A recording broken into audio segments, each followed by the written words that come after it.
तो सबसे पहले स्टूडेंट्स हम जैसे पावर के लिए हमने ग्राफ बनाया था, है ना। पावर के लिए हमने ग्राफ बनाया फ्रीक्वेंसी के साथ, तो नोटिस किया कि मैक्सिमम पावर जो होगी वो हमको पता है कितनी थी कि ई नॉट स्क्वायर बाय आर थी, और जो हाफ पावर थी वो थी ई नॉट स्क्वायर बाय 2r। लेकिन हमें अब इसके बिल्कुल सापेक्ष यानी कि बिल्कुल इसके कंपैरिजन में हमें आई वर्सेस ओमेगा ग्राफ बनाना चाहिए, ताकि हमको ये तो पता लग गया कि आधी पावर पर हमको बैंडविड्थ मिल जाती है ना। लेकिन कितने करंट पर हमें बैंडविड्थ मिलेगी ये भी हमें देखना है। सिर्फ पावर आधी पर ये इन्फॉर्मेशन काफ़ी नहीं होती है, कई सवाल ऐसे होते हैं जब हमें पता होना चाहिए बैंडविड्थ किस करंट पे, कितने करंट पे मिलती है। पहले हम करंट का ग्राफ बना लेते हैं। आइए, करंट का ग्राफ बना लिया हमने, ये करंट का ग्राफ है। और हमको ये देखना है कि जैसे हमने आधी पावर पे काटा है, कितनी जगह पर काटे कि हमको बैंडविड्थ मिले करंट वाले ग्राफ में, वो भी बहुत इंपॉर्टेंट होता है। हालांकि ये वैल्यू तो हमारी आई नॉट मैक्स है, ठीक है, जो जो कि ई नॉट बाय आर के बराबर होती है, ठीक है। खैर, अब कितने पर काटे, let that current value be से सम वैल्यू आई नॉट 1, कोई करंट वैल्यू आई नॉट 1 पे जिसको हम इसे काटना चाहते हैं।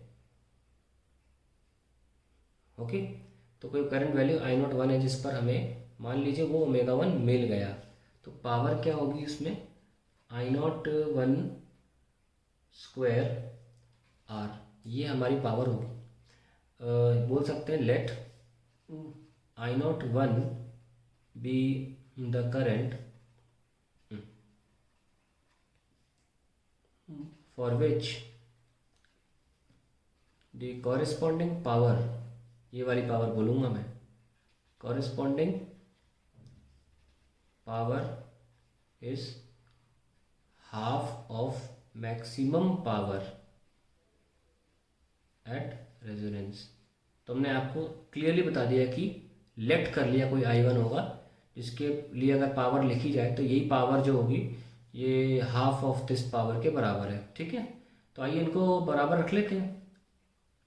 सो हम बोल सकते हैं कि this can be written as I naught 1 square R is equal to half of maximum power E naught square by 2r। So we can write I naught 1 square is equals to E naught square upon 2r square, and finally देखो मिल गया हमको वो current E naught by root 2r मिल गया ना। अब notice करिए हमने यहाँ क्या लिखा था, देखो I naught मैक्स क्या है, I naught max after all था तो E naught बाय आर ही, यानी कि हमें मिल गया कि I naught 1 वो करंट जिस पर हमें बैंडविड्थ मिलेगी वो करंट किसके बराबर हुआ, 1 by root 2 of maximum current. यानी कि अगर हमारा आई वर्सेस ओमेगा ग्राफ बनाया जा रहा है इस तरीके से, और ये वैल्यू अगर आई नॉट है, तो ऐसी कहाँ पर काटें कि हमको बैंडविड्थ मिल जाए, बताओ किस पे काटोगे, मैक्सिमम डिवाइड बाय रूट 2 जो वैल्यू आएगी। अब जानते कितना होता है आई नॉट 1 बाय रूट 2 होता है 0.707, यानी कि करंट की वैल्यू 0.7 टाइम्स आई नॉट जहाँ पर हो वहाँ पर काटो।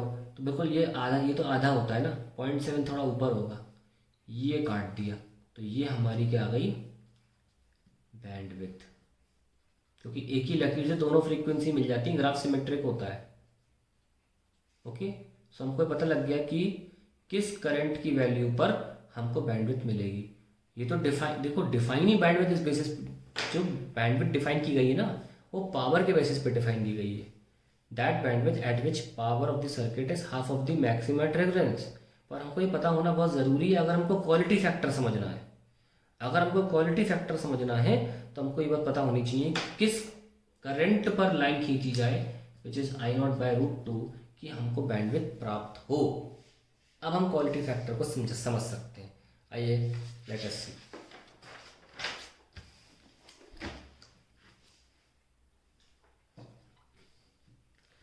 मान लीजिए मैं आपके सामने एक ग्राफ बनाता हूँ आई वर्सेस ओमेगा का, फॉर मान लो ऐसा ग्राफ बना दिया मैंने।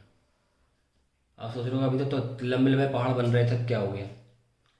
मान लीजिए एक पर्टिकुलर रेजिस्टेंस थी R1, उसके लिए ग्राफ बनाया गया है।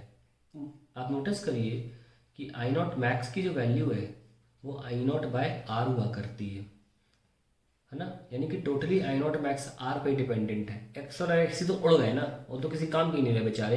किस पर? इस वैल्यू पर। यहाँ बहुत काम के, यहाँ बहुत काम के, इस पर तो काम के नहीं है ना। तो हमने क्या किया, हमने एक रजिस्टर लिया R1।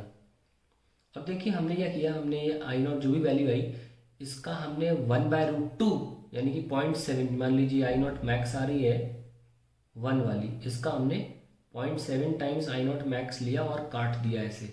तो हमको साइड फ्रीक्वेंसीज मिल गई जिनका गैप 2 डेल्टा ओमेगा बैंडविड्थ कहलाया। तो बैंडविड्थ 1 फॉर R1 सर्किट यहाँ हम अलग से दिखा रहे हैं 2 डेल्टा ओमेगा, आप क्लियरली देख पा रहे हैं। ठीक है, अब हमने क्या किया, हमने एक रजिस्टर और ले लिया, लेकिन इस बार हमने जो रजिस्टर लिया वो R2 लिया और उसकी वैल्यू थोड़ी कम रखी। जब कम रखी तो ऑब्वियसली करंट भी बढ़ गया, क्योंकि आफ्टर ऑल हम जानते हैं कि I not max E nought by R2 होगा, और R2 की वैल्यू कम करने से आई नॉट मैक्स अलग ही वैल्यू पर होगा। और जब हम इसका 0.7 लेते हैं तो हमें ऐसा कुछ मिलता है, मिला ना, ये देखिए आप। तो आप देख सकते हैं कि इस बार 2 डेल्टा ओमेगा ये होगा, हमने 0.7 पे काटा। तो अब हमें बैंडविड्थ जो 2 मिल रही है वो 2 डेल्टा ओमेगा 1 लिख लेते हैं, अब 2 डेल्टा ओमेगा 2 लिख लिया हमने, ये अलग बैंडविड्थ मिल रही है। क्या आप देख सकते हैं कि बैंडविड्थ कम हो गई है ना। हम देख सकते हैं कि बैंडविड्थ कम हो रही है जैसे जैसे हम R1 को बढ़ा रहे हैं। अब आप बारी करते हैं, मान लीजिए R3 ले लेते हैं, थोड़ा सा और अच्छा कंपैरिजन दिख जाएगा आपको। और ग्राफ ऐसा हो जाता है, ये ओमेगा नॉट है और मान लीजिए ये हमारा आई नॉट आ गया, और हमने इस बार वैल्यू R3 ली, इस बार R2 ली थी। चलिए देखते हैं, ये आपका आई नॉट बाई 7/√2 सॉरी, और ये देखो 2 डेल्टा ओमेगा इस बार। तो यहाँ पे आई नॉट मैक्स की वैल्यू जो है काफ़ी ज़्यादा है, ई नॉट बाई R3, और यहाँ बैंडविड्थ जो है वो हमारी 2 डेल्टा ओमेगा 3 है। आप देख सकते हैं कि बैंडविड्थ ऐसे जाते वक्त हमारी डिक्रीज हुई है ना। आप बताइए मुझे कि यह इन तीनों ग्राफ में आपको क्या दिख रहा है, कौन सा ग्राफ जो है वो ज़्यादा शार्प है। आइए हाथ रख के देखते हैं, पता चल जाएगा। शार्पनेस मुलायम है, थोड़ा सा लगेगी, चोट लग गई ना, देखो खून निकलेगा यहाँ पे रखने पर। ये बहुत शार्प है ना। ये शार्पनेस बढ़ जाती है, यानी कि बैंडविड्थ जब घटाते हो तो शार्पनेस बढ़ जाती है। क्वालिटी फैक्टर अब डिफाइन करते हैं, क्या है क्वालिटी फैक्टर। क्वालिटी फैक्टर है, it is the measure of the sharpness or selectivity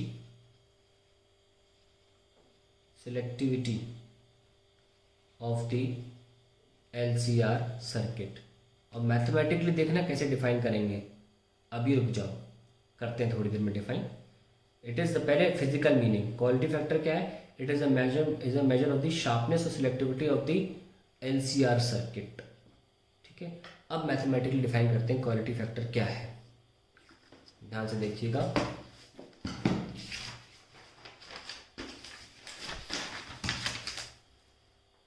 so let's see what is quality factor. Mathematically quality factor जो होता है वो होता है ओमेगा नॉट अपॉन बैंडविड्थ, ये होता है क्वालिटी फैक्टर। हम समझ गए हैं कि जो जितना कम बैंडविड्थ होगा उतनी ज़्यादा शार्पनेस होगी। और क्वालिटी फैक्टर शार्पनेस को ही दिखाता है, तो obviously quality factor Q3 is greater than Q2 is greater than Q1। कहाँ से पता चला? आई होप आपके पेजेस पे आपके पास ये देखो, यहाँ पे Q3 है, अगर क्वालिटी फैक्टर ये Q3 है और क्वालिटी फैक्टर यहीं में रहता हूँ मैं, और ये Q2 है, क्वालिटी फैक्टर Q1 है। मैं फाई नहीं लिख रहा हूँ, थीटा नहीं लिख रहा हूँ, मैं Q लिख रहा हूँ, Q3 Q2 Q1। तो हमको दिख रहा है सबसे नुकीला ये, सबसे कम बैंडविड्थ, सबसे कम तो बीच का नुकीला ये, बीच की बैंडविड्थ, सबसे घटिया बैंडविड्थ, बड़ी यहाँ क्वालिटी फैक्टर सबसे कम। क्वालिटी फैक्टर ज़्यादा होना बहुत ज़रूरी होता है। ठीक है, तो आप देख सकते हैं कि क्वालिटी फैक्टर का जो फॉर्मूला है वो काफ़ी जस्टिफाइड है। It is resonating frequency upon bandwidth. तो क्यू फैक्टर कितना आ गया, omega naught upon 2 delta omega. अभी हम आपके सामने डेरिवेशन करेंगे बहुत ही इंपॉर्टेंट, जिसमें हम 2 डेल्टा ओमेगा की वैल्यू निकालेंगे। अभी हमारे पास वैल्यू है नहीं, पर हमारे पास जो वैल्यू है उसको रख लेते हैं। ओमेगा नॉट क्या था, इंटू 1/√LC। इतना ही हम रख पाएंगे और हमारा अगला वीडियो बैंडविड्थ की वैल्यू को सॉल्व करेगा कि बैंडविड्थ एक्चुअली होती कितनी है, 2 डेल्टा ओमेगा की वैल्यू क्या आएगी। और जब वो आ जाएगी तब हमारे क्यू फैक्टर का प्रॉपर फॉर्मूला निकल के सामने आएगा। Let's see in the next video how to solve bandwidth.